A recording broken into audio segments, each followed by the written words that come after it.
పోతే బాగుంటుంది అనుకుంటుందంట. బయలుదేరి కొంచెం దూరం వెళ్ళాక వాడి దారిలో కనపడడం చెప్తాడంట, బాబా ఎక్కడ పోతున్నారంటే చేపురోలు పోతున్నారు అంటారంట. అర్థమైందా? మనసులోనేమో మామిడిపల్లి చెప్పేదేమో, కానీ చివరికి ఇటు పోయేది పొన్నూరు అంట. మూడు దగ్గరే ఉంటాయిలేండి. అంటే మన మనసులో ఉన్నదానికి మనం వేసేదానికి అసలు మన బుద్ధికి సంబంధం ఉండదు అనమాట. అట్లాంటి వాళ్ళం. కానీ నమ్మకం గురించి ఎంత కమ్మగా చెప్తాం. చదవండి, బైబిల్ చెప్తుంది, లోకమునైనను లోకములో ఉన్న వాటినైనను ప్రేమించొద్దు, ప్రేమించొద్దు. ఎందుకంటే నీ ప్రాణాలు పోతాయి కదా బాబాయ్, ప్రాణాలే పోతాయి.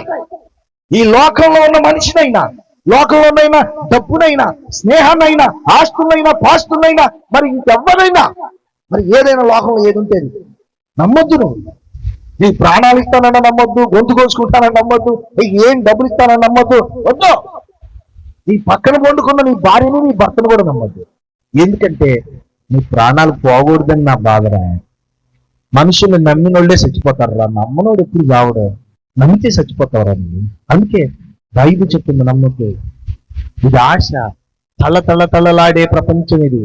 ఈ తళతళలాడే ప్రపంచం అంతా నిజం కాదు. మీరు ఇట్లా దుబాయ్ వెళ్ళిపోయారు అనుకోండి, దుబాయ్ వెళ్ళిపోతే అక్కడ బుర్జు దుబాయ్ పెద్ద మేడ ఉంటుందండి. ఆ పెద్ద మేడ మీద లేజర్ కిరణాలతో